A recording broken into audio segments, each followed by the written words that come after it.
So we went and had a look, and we thought, oh no, this is the end of the earth. This is like as hard as you can get. This is hyper arid, and it's 10 acres of almost dead flat, completely salted landscape, 400 metres below sea level, the lowest place on earth, 2 kilometres from the Dead Sea, right, to about 2 kilometres where Jesus was christened.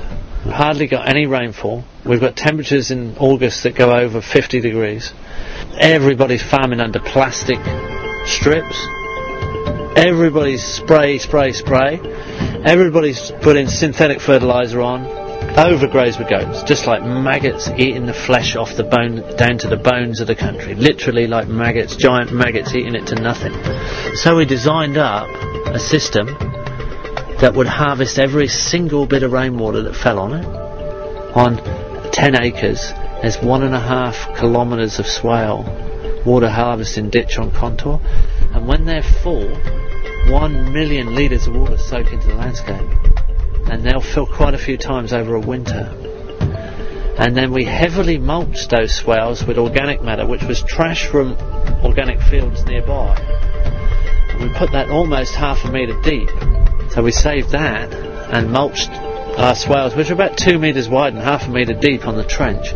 Then we put micro irrigation underneath the mulch, and then on the uphill side of the water harvesting trench we put nitrogen fixing very hardy pioneer desert trees, which help shade and reduce wind evaporation, and also put nitrogen into the soil and structure the soil for us.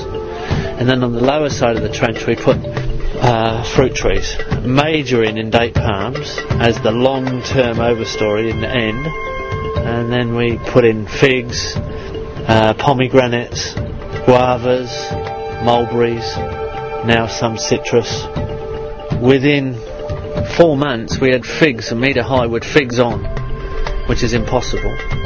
We've done a course, male and female course, trained up some locals, and we got a translator who's working for the project. He had his degree in agriculture in the Jordan University, and he got onto his mates and said in the agricultural department, well, you said we couldn't grow figs, we got figs growing and we got figs on them, you better come and test the soil, because no matter what you say, we're either growing in salty soil what we shouldn't be growing, or we've desalted the soil, and we'd like to know what we've done.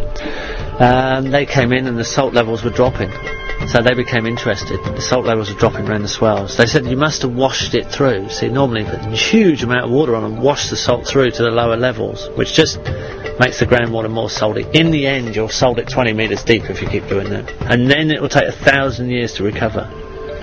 And we use only 1/5 the amount of water. So the water, they thought we'd washed it all through. No, we'd used 1/5. That really got them when they realised how much water we hadn't used.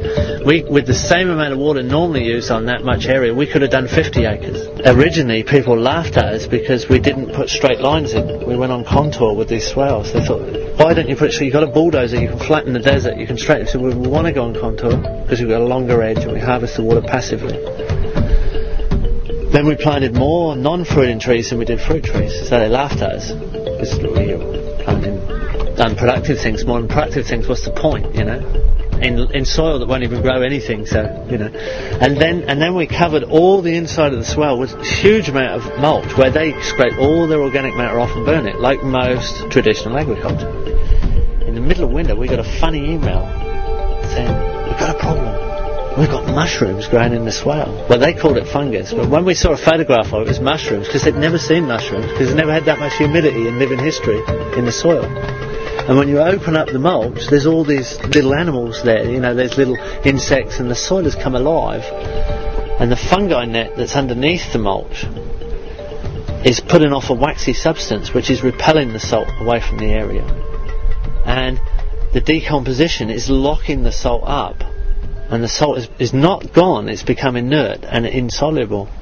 So we could regreen the Middle East, we could regreen any desert, and we could desalt it at the same time. And if we can do it on an insignificant flat little bit of 10 acres of flat desert, if you give us something with catchment or a wadi or a canyon or any of those erosion gullies, we can turn it right around completely. You can fix all the world's problems in a garden. You can solve them all in a garden. You can solve all your pollution problems and all your supply line needs in a garden. And most people actually today don't actually know that, and that makes most people very insecure.